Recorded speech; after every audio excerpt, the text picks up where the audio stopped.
First of all हम discuss करेंगे basic. First of हम क्या डिस्कस करेंगे? बेसिक। फर्स्ट ऑफ ऑल मैं दोस्तों बताऊंगा क्या बेसिक के बारे में, ठीक है। फर्स्ट ऑफ हम डिस्कस करेंगे बेसिक, क्योंकि बेसिक जानना आवश्यक है, ठीक है। क्योंकि बेसिक जानना आवश्यक है। एक बार देख लेते हैं हमारे साथ जो भी लोग जुड़े हुए हैं, ठीक है। रवि जुड़े हुए हैं, ठीक है। जगमोहन यादव जुड़े हुए हैं। हेलो भाई, गुड इवनिंग। ओके, तो चलिए अपनी क्लास को हम स्टार्ट करते हैं, ठीक है। चलिए, तो यहाँ से हम चीज़ों को प्रॉपर ढंग से स्टार्ट करते हैं। थोड़ा एक बार आपकी पेन चेंज करते हैं, ओके। चलिए दोस्तों, फर्स्ट ऑफ ऑल हम सभी लोग जानते हैं दोस्तों इंग्लिश। इंग्लिश इंग्लिश क्या है? तो हम सभी जानते हैं इंग्लिश क्या है। इंग्लिश एक बहुत ही प्यारी सी लैंग्वेज है। इंग्लिश क्या है? एक बहुत ही प्यारी सी हमारी क्या है? एक लैंग्वेज,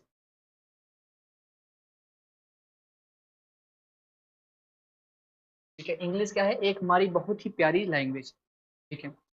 और दोस्तों ऐसी लैंग्वेज है जो दुनिया भर में अक्रॉस द वर्ल्ड बोले जाने वाली लैंग्वेज है, ठीक है। और इस लैंग्वेज को जानना हमारे लिए सबसे इम्पोर्टेंट है, क्योंकि जब आप ओके एसएससी के थ्रू जब आप जॉब करने जाएंगे, तो आपको जो भी जॉब से रिलेटेड जो भी आपको डॉक्यूमेंट्स मिलेंगे वो सब इंग्लिश में ही हो, ठीक है। तो इंग्लिश लैंग्वेज को जानना, अच्छे से समझना हमें आना चाहिए। तो ये सबसे इम्पोर्टेंट है, ठीक है। तो हम समझ गए कि क्या है इंग्लिश, एक क्या है? एक प्यारी सी लैंग्वेज। अब दोस्तों यदि आपको लैंग्वेज चाहिए, ठीक है, यदि आपको लैंग्वेज चाहिए तो बिना साउंड के, यानी कोई भी बिना साउंड, साउंड यानी ध्वनि। तो यदि आपको लैंग्वेज चाहिए तो आपको कुछ ना कुछ साउंड प्रोड्यूस करनी होगी, कुछ ना कुछ साउंड आपको प्रोड्यूस करनी होगी, ठीक है डियर। तो लैंग्वेज आई कैसे दोस्तों? ठीक है, तो आपकी लैंग्वेज आई साउंड से। ये लैंग्वेज कैसे आई दोस्तों? साउंड से। किससे दोस्तों आई लैंग्वेज? लैंग्वेज आपकी आई साउंड से। तो आपकी कहाँ से आई डियर? साउंड से आपकी लैंग्वेज आई, ठीक है दोस्तों। अब देखिए साउंड कितनी होती हैं दोस्तों? साउंड होती हैं 44। ये 44 स्पेसिफिक साउंड्स होती हैं। ये क्या होती हैं? 44 स्पेसिफिक साउंड्स होती हैं जो हमें ध्यान रखना है, ठीक है। जो हम किससे पढ़ते हैं दोस्तों? जो हम पढ़ते हैं किससे? इंटरनेशनल फिनेटिकल अल्फाबेट चार्ट, ठीक है। यानी आईपीए चार्ट के थ्रू हम इस चीज को पढ़ते हैं। IPA chart, international phonetical alphabet chart, ठीक है दोस्तों। तो ये चीजें साउंड्स यानी 44 स्पेसिफिक साउंड्स होती हैं इंग्लिश लैंग्वेज। तो इन साउंड्स की हमें यहाँ पर पढ़ने की आवश्यकता नहीं है। क्यों नहीं है दोस्तों? क्योंकि हम यहाँ पर सीख रहे हैं अपने एग्जाम को क्रैक करना है, ठीक है। हम ये कब सीखते हैं? जब हमें स्पोकन सीखना होता है, जब हमें स्पोकिंग यानी इंग्लिश स्पीकिंग के थ्रू हम सीखते हैं, तब हमें इन चीज़ों को पढ़ना होता है। तो ये बात हो गई, कितनी साउंड होती हैं? 44 स्पेसिफिक साउंड। इन साउंड्स को हम दो कैटेगरीज में डिवाइड कर देते हैं, ठीक है। यानी जो आपकी साउंड्स हैं, जो आपकी क्या है 44 स्पेसिफिक साउंड्स हैं, इनको हम दो कैटेगरीज में डिवाइड कर देते हैं। इनको हम दो कैटेगरीज में डिवाइड कर देते हैं, ठीक है। पहली दोस्तों कैटेगरी हो जाती है वाउल साउंड। पहली कैटेगरी दोस्तों हो जाती है वाउल साउंड्स। ये कितनी होती हैं डियर? ये होती हैं आपकी 20। ये कितनी होती हैं? ये होती हैं 20, ठीक है दोस्त। और एक दूसरी जिसको हम डिवाइड करते हैं कॉन्सोनेंट साउंड। कॉन्सोनेंट साउंड्स, कांटोन कॉन्सोनेंट साउंड्स, ठीक है। ये कितनी होती हैं? ये होती हैं 20, ये होती हैं 24, ठीक है। ये बात हो गई, ठीक है। तो इंग्लिश एक लैंग्वेज है। लैंग्वेज कहाँ से आई? साउंड से। साउंड्स कितनी होती हैं? 44 स्पेसिफिक साउंड्स होती हैं जो हमें ध्यान रखना है, ओके। और ये वाउल साउंड्स और ये हो गई कॉन्सोनेंट साउंड्स, ये 20 और ये 24, ठीक है। अब दोस्तों यानी जो आपने साउंड आपने प्रोड्यूस की, जो आपने साउंड आपने प्रोड्यूस की, इसी साउंड को इसी साउंड को अगर आप दे देते हो रिटन फॉर्मेशन, इसी साउंड को आप क्या कर देते हो? लिख देते हो। उनकी आप रिटन फॉर्मेशन दे देते हो, ठीक है। तो वो बन जाती हैं ठीक है, तो उन्हीं को हम बोल देते हैं लेटर्स। उन्हीं को दोस्तों हम क्या बोल देते हैं, लेटर्स। उन्हीं को हम बोल देते हैं लेटर्स। वही क्या होते हैं, लेटर्स। ठीक है दोस्त, लेटर्स होते हैं 26। लेटर्स क्या होते हैं, 26। और इन्हीं लेटर्स को हम क्या बोलते हैं, अल्फाबेट। इन्हीं को हम क्या बोल देते हैं डियर, अल्फाबेट। क्या बोल देते हैं, अल्फाबेट। ठीक है, और जिसको हिंदी में आप पढ़ते हो वर्णमाला। तो आप हिंदी में क्या पढ़ते हो, वर्णमाला। ये होती है क्या, ये होती है हमारे दोस्तों हमारी अल्फाबेट। ठीक है, यहाँ तक बात क्लियर। ओके, चलिए एक बार आपके कमेंट्स देख लेते हैं। Ravi 26 retain sounds. ओके, चलिए ध्यान से देखते रहिएगा। ये हो गई अल्फाबेट। ठीक है, ओके डियर, तो ये हो गए लेटर्स 26। तो क्या हो गए, लेटर्स 26 हो गए। ठीक है, अब थोड़ा सा आपके माइंड में, ठीक है, आपके माइंड में एक थोड़ा सा क्वेश्चन होगा। क्वेश्चन दोस्तों क्या होगा, क्वेश्चन ये होगा कि साउंड्स तो 54 होती हैं और लेटर्स 26 होते हैं, तो अंतर क्या है कि साउंड्स 44 है यानी उनकी संख्या ज्यादा है, और लेटर्स 26 इनकी संख्या कम क्यों। ओके, तो देखिए इसके पीछे रीजन क्या है, हम इसका रीजन समझते हैं। जैसे दोस्तों हमने यहाँ पर लिखा, ठीक है, जैसे दोस्तों हमने यहाँ पर लिखा, हमने यहाँ पर रैम लिखा। ठीक है, इसको आप रैम भी प्रोनाउंस करते हो, इसको आप क्या प्रोनाउंस करते हो, रैम। ठीक है, फिर दोस्तों जैसे मैंने लिख दिया यहाँ पर राम, इसको दोस्तों मैं, हमने दोस्तों आप इसको राम भी तो प्रोनाउंस करते हो, राम क्या है, नाम। देखिए, तो अगर आप ध्यान से ऑब्जर्व करोगे तो यहाँ पर रैम, यहाँ पर साउंड आ रही है ए की, किसकी साउंड आ रही है, ए की साउंड आ रही है। और यहाँ पर देखोगे तो आ की साउंड आ रही है।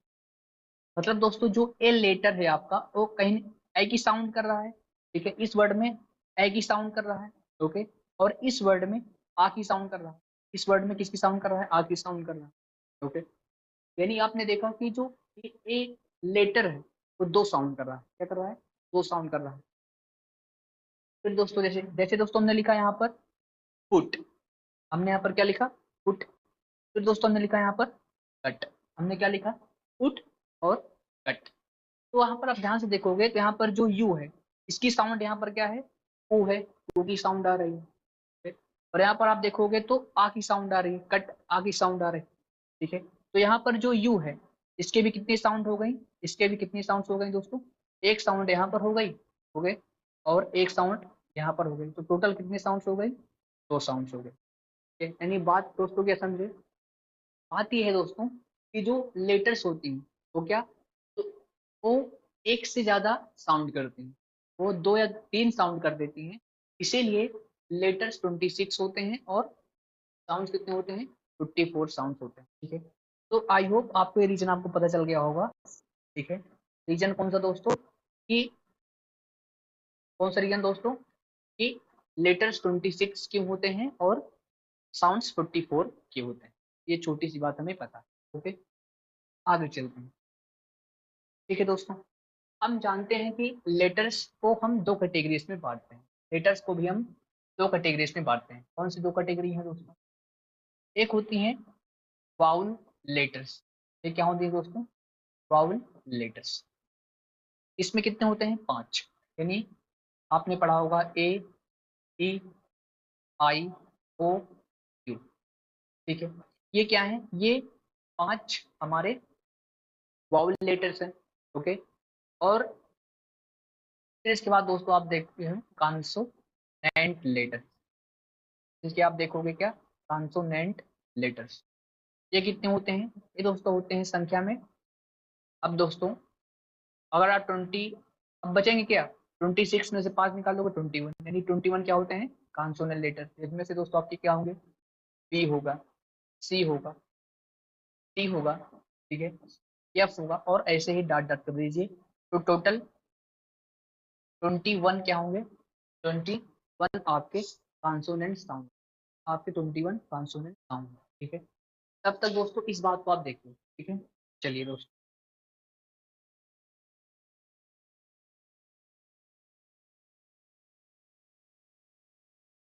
सो यहाँ तक बात क्लियर। ठीक है, यहाँ तक बात क्लियर हो गई कि ये होते हैं हमारे वॉइल लोटर्स और ये होते हैं कॉन्सोनेंट। ओके, ठीक है, यहाँ तक बात तो सिंपल है, क्लियर दोस्तों ना। ये आपने सीखा इंग्लिश एक लैंग्वेज है, लैंग्वेज आई साउंड से, साउंड्स होती हैं 44, ठीक है।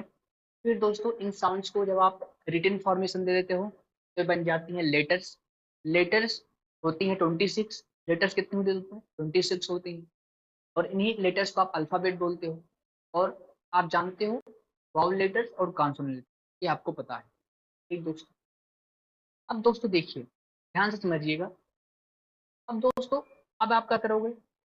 अब आप इन्हीं लेटर्स को जब आप कलेक्ट करोगे, यानी कुछ आप लोगे वाउल लेटर्स, कुछ आप लोगे कॉन्सोनेंट लेटर्स, ठीक है, कुछ आप लोगे वाउल लेटर्स, कुछ आप लोगे कॉन्सोनेंट लेटर्स, और जब इन लेटर्स को आप आपस में कलेक्ट करोगे, इनका ग्रुप बनाओगे, ठीक है, और वो एक क्या करेंगी, उनकी एक मीनिंग होगी, मतलब वो मीनिंगफुल साउंड करेंगे, ठीक है, तो क्या हो जाएंगे? एक वर्ड हो जाएंगे। क्या हो जाएंगे? वो एक वर्ड हो जाएंगे, राइट। जैसे दोस्तों, सिंपल ही दोस्तों हमने एग्जांपल लिया, जैसे हमने दोस्तों यहीं पर लिखा कार, हमने दोस्तों यहीं पर क्या लिखा? तो कार। आप कहोगे सर इसमें 3 लेटर्स का ये ग्रुप है और इसकी एक कंप्लीट मीनिंग है, तो ये कार क्या हो गया? एक वर्ड हो गया, ठीक है। फिर दोस्तों हमने लिखा आर्क, क्या लिखा दोस्तों हमने? आर्क। सर कहोगे आर्क भी एक टर्म होती है, एक मैथमेटिकल टर्म होती है, यानी इसकी भी एक मीनिंगफुल साउंड है, ठीक है? तो ये भी क्या हो गया? ये भी एक वर्ड हो गया, ठीक है दोस्त। तो यहाँ से क्या निकल के आई? वर्ड की डिफिनीशन। यहाँ दोस्तों क्या निकल के आई? वर्ड की डिफिनीशन। क्या दोस्तों? यहाँ से क्या निकल के आई? वर्ड की डिफिनीशन कि दोस्तों वर्ड होता क्या है? वर्ड दोस्तों क्या होता है?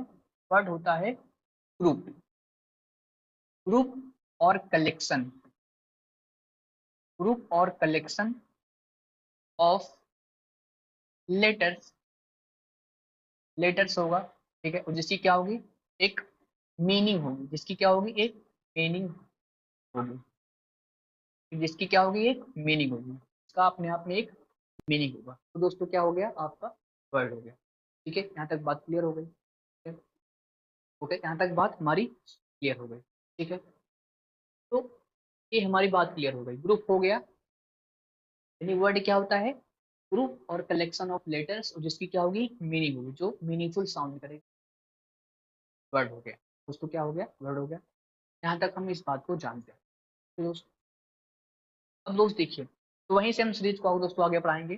तो अब दोस्तों वर्ड, वर्ड को आपने डिफाइन कर दिया कि दोस्तों वर्ड क्या होता है।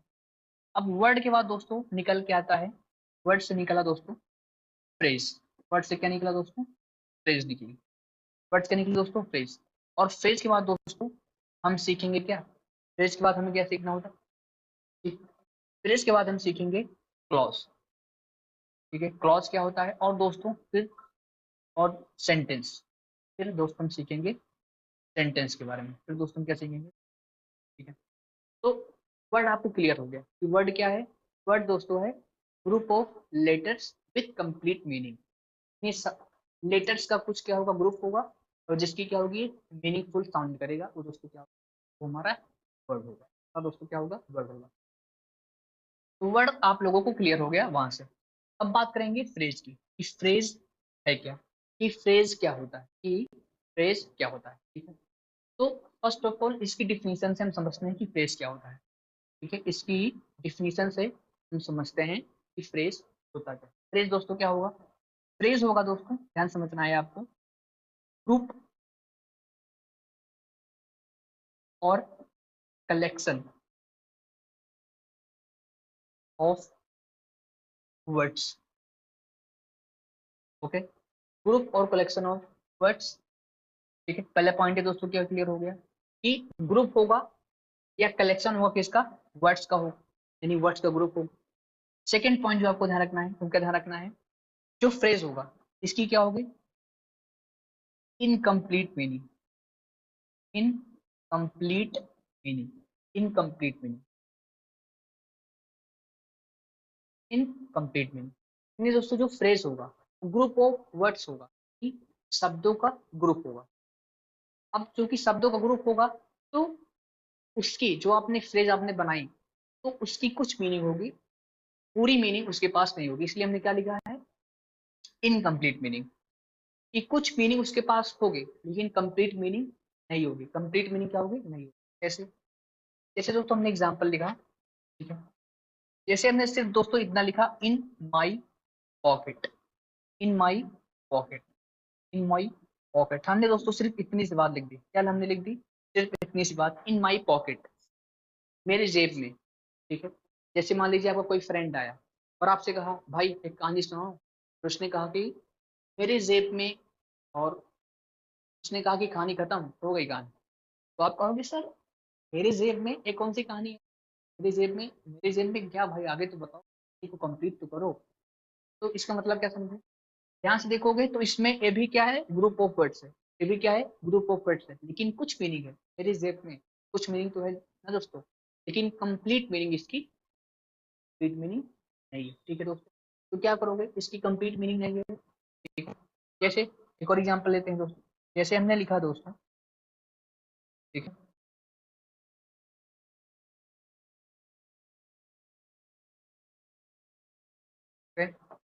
जैसे हमने लिखा करण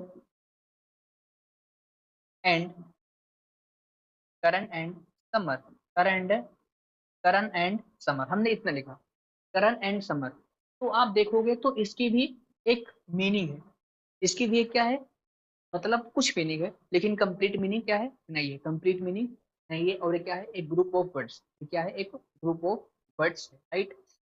तो यहाँ से बात कर समझे दोस्तों, यहाँ से आपकी किसकी डिफिनेशन क्लियर हो गई, फ्रेज की डिफिनेशन क्लियर हो गई कि फ्रेज दोस्तों क्या होता है, फ्रेज यानी ग्रुप ऑफ वर्ड्स होगा, फ्रेज क्या होगा, फ्रेज दोस्तों होगा ग्रुप ऑफ वर्ड्स, इस शब्दों का समूह होगा, राइट, शब्दों का दोस्तों समूह होगा, और इसकी कंप्लीट मीनिंग नहीं होगी, इसके पास कुछ मीनिंग होगी, इसकी क्या होगी, कुछ मीनिंग होगी, जो आपको ध्यान रखना, ठीक है। तो यहाँ से ये बात क्लियर हो गई, आपको फ्रेज समझ में आ गया, राइट। अब दोस्त आगे देखो, अब बात करते हैं क्लॉज की। अब दोस्त किसकी बात करेंगे हम, सिंपली बहुत ही इंपॉर्टेंट चीज की, क्लॉज की, कि क्लॉज दोस्तों क्या, कि क्लॉज क्या होता है। अब दोस्त देखिए क्लॉज, क्लॉज दोस्तों समझने से पहले, इसके पहले कुछ इसके रिलेटेड कुछ कॉन्सेप्ट हम सीखें। सबसे पहली चीज दोस्तों क्या है, इसी से रिलेटेड सबसे पहली चीज दोस्तों क्या है, कि क्लॉज में दोस्तों, क्लॉज में एक, क्लॉज में आपको मिलेगा सब्जेक्ट, क्लॉज में क्या मिलेगा, सब्जेक्ट मिलेगा, ठीक है। क्लॉज के पास क्या होगी, इसकी अपनी एक वर्ब होगी, क्लॉज के पास क्या होगी, इसकी अपनी एक वर्ब होगी, यानी इसका अपना एक सब्जेक्ट होगा और इसकी अपनी एक वर्ब होगी, ठीक है। तीसरा point, point number third, point number third क्या है, यानी इसका एक अपना सब्जेक्ट होगा और इसकी अपनी क्या होगी, एक होगी वर्ब होगी। अब बात करेंगे मीनिंग, तो क्लॉज की, ठीक है, कंप्लीट मीनिंग, कंप्लीट मीनिंग यानी कुछ क्लॉज ऐसे होंगे जो कंप्लीट मीनिंग देंगे, कुछ क्लॉज ऐसे होंगे जो आपको देंगे कंप्लीट मीनिंग, और ठीक है, और समटाइम्स, ठीक है, यानी दूसरा पॉइंट लिख दो, incomplete meaning, incomplete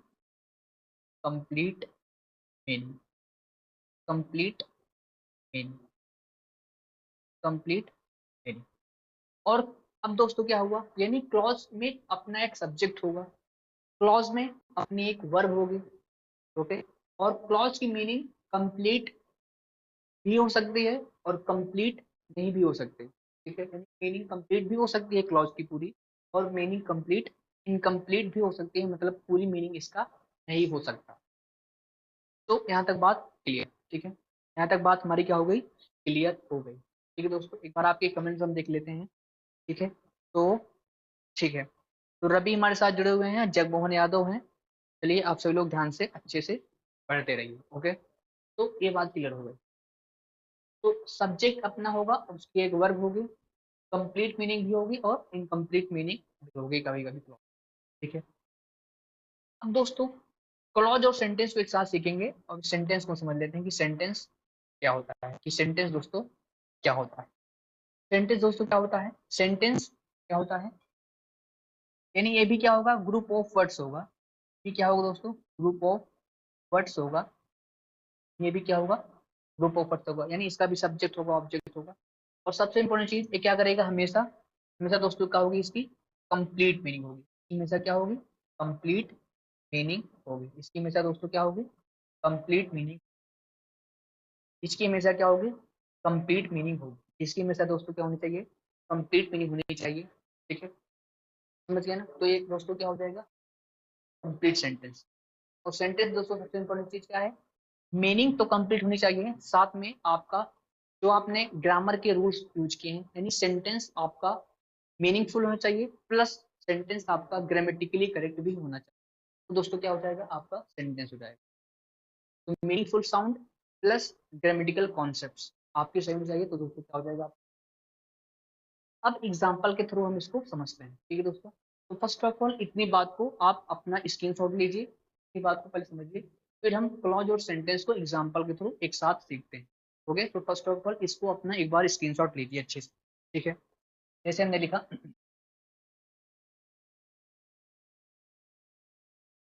Ram Ram goes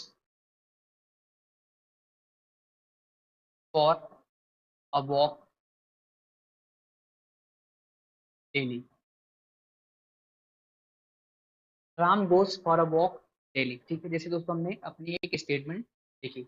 अब इसको अगर दोस्तों ध्यान से देखोगे तो राम, ठीक है, ये हमारा सेंटेंस का क्या हो गया, सब्जेक्ट हो गया। ठीक है, ठीक है, राइट। और क्या हो गया, गोज हमारी क्या हो गई, प्यारी सी हमारी वर्ब हो गई। ठीक है? तो Ram goes for a walk daily, मतलब राम जो है वॉक पर जाता है रोज। ठीक है, अब कहोगे सर कि इसका एक सब्जेक्ट है, ठीक है, इसकी अपनी एक वर्ब भी है, इसका अपना एक सब्जेक्ट है, इसका ये क्या है, अपनी एक वर्ब भी है। तो कहोगे सर हाँ ये तो क्लॉज हो गया। अब क्लॉज में दोस्तों क्या होता है, उसकी मीनिंग कंप्लीट भी हो सकती है और इनकम्प्लीट भी। तो समझते हैं क्या लिखा है, Ram goes for walk daily. तो राम जो है वॉक पर रोज जाता है। कंप्लीट भी क्या है, इसकी मीनिंग क्या है, कंप्लीट है। अपनी बात दोस्तों क्या समझे, ये दोस्तों बात क्या समझे दोस्तों, ये कंप्लीट क्या है, एक सेंटेंस है। कंप्लीट दोस्तों क्या है, एक सेंटेंस। एक कंप्लीट दोस्तों क्या है, एक सेंटेंस है। और इस एक सेंटेंस में दोस्तों एक क्या है, एक क्लॉज। एक सेंटेंस में एक क्लॉज, यानी ये एक सेंटेंस है एक क्लॉज का, एक सेंटेंस है एक क्लॉज। ठीक है दोस्तों, यानी इसकी ग्रुप ऑफ वर्ड्स है और इसकी मीनिंग पूरी कंप्लीट है। तो कंप्लीट है तो क्लॉज भी होगा और सेंटेंस भी होगा। ठीक है, तो एक पूरा एक सेंटेंस है और इसमें कितनी क्लॉज है, एक क्लॉज है। यानी दोस्तों एक एक सेंटेंस है, ठीक है, एक क्लॉज का, एक सेंटेंस है एक क्लॉज का। ठीक है, इतनी बात क्लियर है। अब दोस्तों जैसे हमने लिखा इफ, जैसे दोस्तों हमने लिखा he if he works hard, if he works hard he will he will pass the exam, he will pass the exam। ठीक है, जैसे दोस्तों हमने इस बात को लिखा, ठीक है, क्या लिखा, if if Ram works hard, if Ram works hard he will pass the exam. ये बात क्लियर हो गई। अब दोस्तों ध्यान से इसको समझिए। अभी दोस्तों आप केवल ध्यान रखिए इस बात पर, इस बात पर दोस्तों, if Ram works hard, if Ram works hard, केवल अभी इस पर आप फोकस कीजिए, इफ राम वर्क्स हार्ड। अब जैसे मैंने दोस्तों आपको बोला कि यदि तुम परिश्रम करते हो, ठीक, मैंने आपसे अभी आप मैं से आपसे बोला कि यदि आप परिश्रम करते हो, और मैं चुप हो गया, तो सर आप कहोगे हाँ अगर हम परिश्रम करते हैं तो सर क्या होगा आगे। तो यानी बात क्या समझ में आई, बात ये समझ में आई दोस्तों कि जो आपने स्टेटमेंट बोला इसका अपना एक सब्जेक्ट है, अपनी क्या है, एक वर्ब है, एक वर्ब है। लेकिन मीनिंग दोस्तों क्या है, इनकम्प्लीट है। मीनिंग दोस्तों क्या है, इनकम्प्लीट है। दोस्तों एक क्लॉज तो हुआ ना, क्लॉज की डिफिनीशन यानी क्लॉज की जो स्टैंडर्ड्स हैं उसमें दोस्तों ये फॉलो कर रहा है, यानी दोस्तों क्या हो गया, ये एक क्लॉज हो गया। तो यानी दोस्तों ये क्या हो गया, हमारी एक क्लॉज ये हो गई, यानी दोस्तों क्या हो गई, एक क्लॉज ये हो गई, हमारी प्यारी सी एक क्लॉज ये हो गई। अब दोस्तों मैंने कहा he will pass the exam, मैंने कहा he will pass the exam, वह एग्जाम को पास करेगा। ऑब्वियस बात है इसकी सफिशिएंट मीनिंग है, इसकी क्या है, कंप्लीट मीनिंग है। तो कहोगे सर ये भी क्या हो गया, हमारा ए भी क्या हो गया, एक क्लॉज हो गया। ए भी क्या हो गया, एक क्लॉज हो गया। भी क्या हो गया, एक क्लॉज हो गया। लेकिन दोस्त अगर आपको मीनिंग चाहिए पूरा इन सभी का, तो आपको इस पूरे सेंटेंस को बोलना होगा, यानी आपको इस पूरे सेंटेंस को मिलाकर बोलना होगा, तभी इसकी पूरी कंप्लीट मीनिंग आएगी। ठीक है, मैंने आपसे बोला यदि आप परिश्रम करते हो आप सफल होगे। अब इसकी क्या हो गई, कंप्लीट मीनिंग हो गई। दोस्तों क्या हो गई, कंप्लीट मीनिंग। यानी दोस्तों क्या आपने बात क्या समझी, ठीक है, इसमें दोस्तों आपने बात क्या समझी कि दोस्तों ये जो है ये एक सेंटेंस है। क्या डियर, ये जो है एक सेंटेंस, ये डियर क्या है, एक सेंटेंस। लेकिन इस एक सेंटेंस में कितनी क्लॉज है, एक क्लॉज ये और एक क्लॉज क्लॉजेज हो गए दोस्तों। ओके, यानी दोस्तों एक सेंटेंस है और इस एक सेंटेंस में क्लॉजेस कितनी है, दो क्लॉज। इस एक सेंटेंस में दोस्तों क्लॉजेस कितनी है, दो क्लॉज। ठीक है, यहाँ तक बात क्लियर। यानी ये एक सेंटेंस है, एक सेंटेंस है, ठीक है, दो क्लॉज का एक सेंटेंस है। ठीक है, एक सेंटेंस है, ये बात क्लियर है आप सभी को। ठीक है, सो अब आपको पता है दोस्तों, अब आपको पता हो गया कि फ्रेज क्या होती है, अब आपको पता है कि क्लॉज क्या होती है, अब आपको पता है कि सेंटेंस क्या होता है। तो अब आप धीरे धीरे इंग्लिश में जो आपकी नॉलेज है धीरे धीरे क्या बढ़ रही है, तो अपनी नॉलेज को थोड़ा सा क्या इंक्रीज कर रहे हैं। ठीक है दोस्त, चलिए तो अब आगे स्टार्ट कर दें, ये बात क्लियर है। थोड़ा दोस्तों चलते हैं बैक, यहाँ पर समझते हैं। तो आपने सीखा दोस्तों क्या, सबसे पहले आपने सीखा कि इंग्लिश क्या है दोस्तों, इंग्लिश हमारी एक बहुत ही प्यारी सी लैंग्वेज है। इंग्लिश दोस्तों क्या है, हमारी एक बहुत सी प्यारी सी लैंग्वेज। ठीक है, लैंग्वेज दोस्त, इंग्लिश क्या है, लैंग्वेज है हमारी बहुत प्यारी सी लैंग्वेज। अगर आपको चाहिए तो आपको क्या करना पड़ेगा, आपको साउंड प्रोड्यूस करने पड़ेंगे। ठीक है, और इन्हीं साउंड्स को जब आप लिख देते हो यानी क्या देते हो, रिटन फॉर्मेशन, तो दोस्तों क्या बन जाती है, लेटर्स बन जाती है। दोस्तों क्या बन जाती है, लेटर्स बन जाती है। ओके, और इन्हीं लेटर्स को जब आप कलेक्ट करते हो और क्या करे वो मीनिंगफुल साउंड करे, वो क्या करे, वो मीनिंगफुल साउंड करे। ठीक दोस्तों, तो उसको हम बोल देते हैं वर्ड, उसको क्या बोल देते हैं, वर्ड बोल देते हैं। एक बात क्लियर। अब दोस्तों हमने सीखा वर्ड, अब इन्हीं दोस्तों वर्ड को अगर आप मिलाओगे और उसकी मीनिंग, उसकी क्या होगी, कुछ मीनिंग होगी, तो दोस्तों क्या होगा, वो फ्रेज हो जाएगा। और जब फ्रेज को और बड़ा करोगे यानी फ्रेज में वर्ड्स होंगे और वर्ड अगर वर्ब हो, सब्जेक्ट हो, और इसकी मीनिंग चाहे कंप्लीट हो और ना कंप्लीट हो, दोस्तों क्या हो जाएगी, क्लॉज हो जाएगी। और सेंटेंस क्या होता है, हमने सेंटेंस को सीखा, सेंटेंस एक कंप्लीट मीनिंग कर, एक कंप्लीट मीनिंग करने वाला सेंटेंस होगा, और साथ में उसके जो ग्रामेटिकल टर्म्स हैं वो भी हमारे सही होने चाहिए, ये हमारे क्या होने चाहिए, सही होने चाहिए। इतनी बात हमें क्लियर। अब दोस्त देखिए, तो फ्रेज में दोस्तों हमें मेनली तीन प्रकार के फ्रेज हम पढ़ते हैं। मेनली हम कितने प्रकार दोस्तों फ्रेज पढ़ते हैं, तीन प्रकार के फ्रेज हम पढ़ते हैं।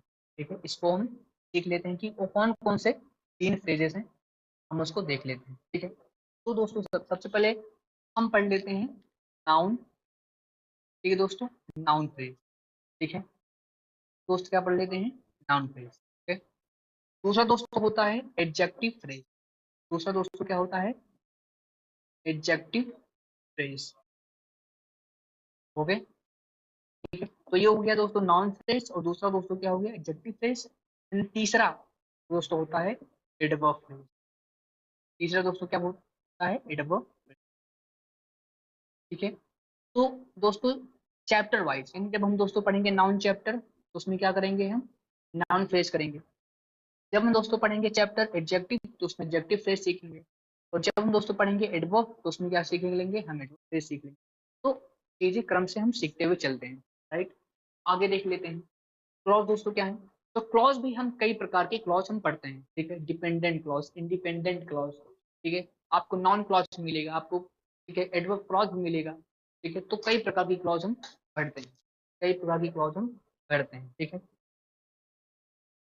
अब जैसे दोस्तों इस सेंटेंस में आप देखते हैं, इस सेंटेंस में अगर आप दोस्तों देखते हैं तो ई वाला क्लॉज क्या है, इसकी क्या है, मीनिंग कंप्लीट है। अगर इसको अपनी अगर मीनिंग चाहिए, अगर इस क्लॉज को मीनिंग चाहिए तो इस क्लॉज से चाहिए।